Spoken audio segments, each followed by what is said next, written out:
بعد میں مبینہ طور پر یہ رپورٹ لیک ہو گئی اور قطر کے براڈ کاسٹنگ ادارے الجزیرہ نے اس مبینہ رپورٹ کو پبلش کر دیا۔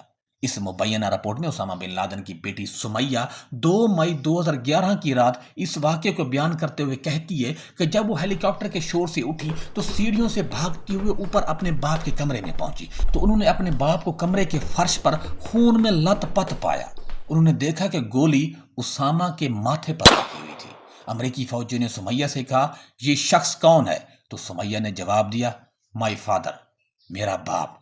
یہی سوال جب اسامہ کی دوسری بیٹی مریم سے کیا گیا تو مریم نے جواب دیا عبداللہ بن محمد۔ امریکی فوجیوں کے لیے یہ نیا نام تھا کیونکہ وہ اسامہ کے اصل نام اسامہ بن محمد بن عود بن لادن کے نام سے ناآشنا تھے۔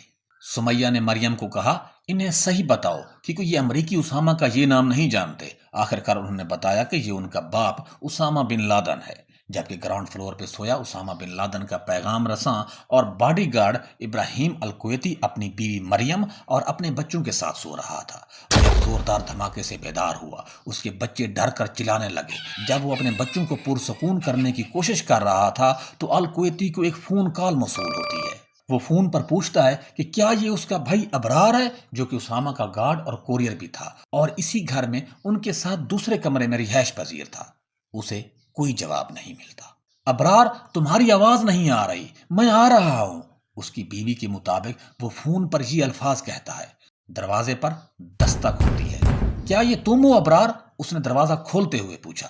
کھڑکی کے دوسری طرف سے ایک گولی آ کر ابراہیم الکویتی کو ہٹ کرتی ہے اور وہ فرش پر گر جاتا ہے۔ جیسے ہی وہ گرتا ہے اس کے پاؤں دروازے سے ٹکراتے ہیں اور دروازہ خود بخود اندر سے بند ہو جاتا ہے۔ پھر ابراہیم کی بیوی مریم کو دائیں کندھے میں گولی لگتی ہے اور وہ فرش پر گر جاتی ہیں۔ اس کے بچے اس کی طرف بھاگتے ہیں اور چیخیں مارتے ہیں۔ باہر سے امریکی اس پر چلاتے ہیں کہ اندر سے دروازہ کھولو۔ مریم جواب دیتی ہے کہ تم نے میرے شوہر کو مار ڈالا ہے اور اب کمرے میں صرف میں اور میرے بچے ہیں۔ عربی زبان میں ایک امریکی فوجی مریم کو دھمکی دیتا ہے کہ اگر دروازہ نہ کھولا تو وہ دھماکے سے کمرے کو اڑا دیں گے۔ وہ زخمی حالت میں خود کو گھسیٹ کر دروازہ کھولتی ہے۔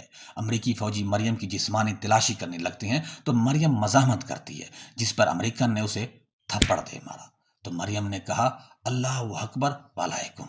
پھر ایک امریکی فوجی اردو میں اسے اپنے بچوں کے ساتھ عمارت کے باہر سیڑھیوں پر بیٹھنے کا کہتا ہے، جہاں 2 اور امریکی فوجی ان کی حفاظت کرتے ہیں۔ شریفہ سیہام اسامہ بن لادن کی 3 بیویوں میں سے دوسری تھی، جو ریڈ کے ابتدائی حصے میں اپنے بیٹے خالد بن لادن کے ساتھ دوسری منزل پر اپنے کمرے میں تھی۔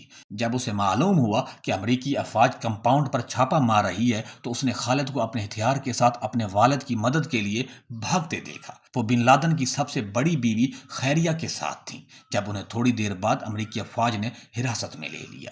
جب فوجی زبردستی اندر داخل ہوئے تو خیریہ نے کہا کہ ان میں سے ایک ایسا لگ رہا تھا جیسے کوئی چڑیل ہو۔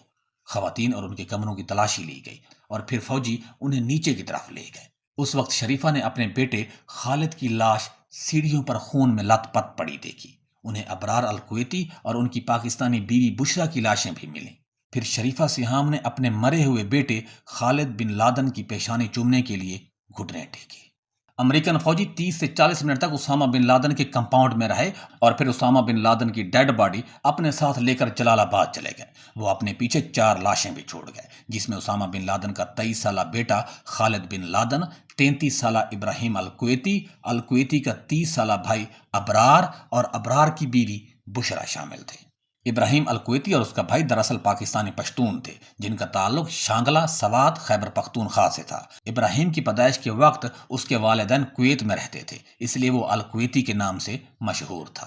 3 گھنٹے تک پاکستانی ایئر سپیس میں رہنے کے بعد تقریباً 2:26 تک امریکی ہیلیز پاکستانی ایئر سپیس سے نکل کر جلال آباد پہنچ گئے۔ امریکیوں کے جانے کے فوراً بعد ادھر پاکستانی سیکیورٹی فورسز نے اسامہ کی کمپاؤنڈ کو اپنے کنٹرول میں لے لیا۔ اسامہ کے گھر کے افراد، جن میں اس کی 3 بیویاں، بچے، ابراہیم الکویتی اور اس کے بھائی ابرار کے بچے شامل تھے، کو تفتیش کی غرض سے اپنی تحویل میں لیا جاتا ہے۔ اسامہ کی بیوی آمل اور ابراہیم کی بیوی مریم کو زخمی ہونے کی وجہ سے جب ہاسپٹل میں ایڈمٹ کروایا گیا تو اس وقت فجر کی اذانیں آ رہی تھی۔ شناخت مکمل ہونے کے بعد اسامہ کے جسم کو جلال آباد سے 850 میل یا 1370 کلومیٹر سے زیادہ کا فاصلہ طے کر کے بحیرہ عرب کی طرف لے جایا گیا۔ امریکی حکام کے مطابق بن لادن کو سمندر میں اس لیے دفنایا گیا کیونکہ کوئی بھی ملک ان کی باقیات قبول کرنے کو تیار نہیں تھا۔ لاش کو سمندر برد کرنے سے پہلے امریکہ نے سعودی عرب کی حکومت کو فون کیا، جس نے لاش کو سمندر میں دفن کرنے کی منظوری دے دی۔ اسامہ کی موت کے 24 گھنٹے کے اندر شمالی بحیرہ عرب میں کارل ونسن نامی امریکی بحری بیڑے پر مسلمانوں کی مذہبی رسومات کے مطابق اسامہ کا جنازہ ادا کیا گیا اور صبح 10 بجے سمندر میں تدفین مکمل کی گئی۔ لاش کو غسل دیا گیا، سفید کفن میں لپیٹا گیا اور ایک وزنی پلاسٹک بیگ میں رکھا گیا۔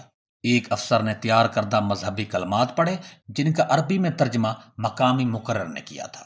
اس کے بعد اسامہ کی لاش کو ایک فلیٹ بورڈ پر رکھ دیا گیا، جس کا تختہ ایک سائڈ سے اوپر کی طرف اٹھایا گیا تو اسامہ بن لادن کا جسم سمندر میں چلا گیا۔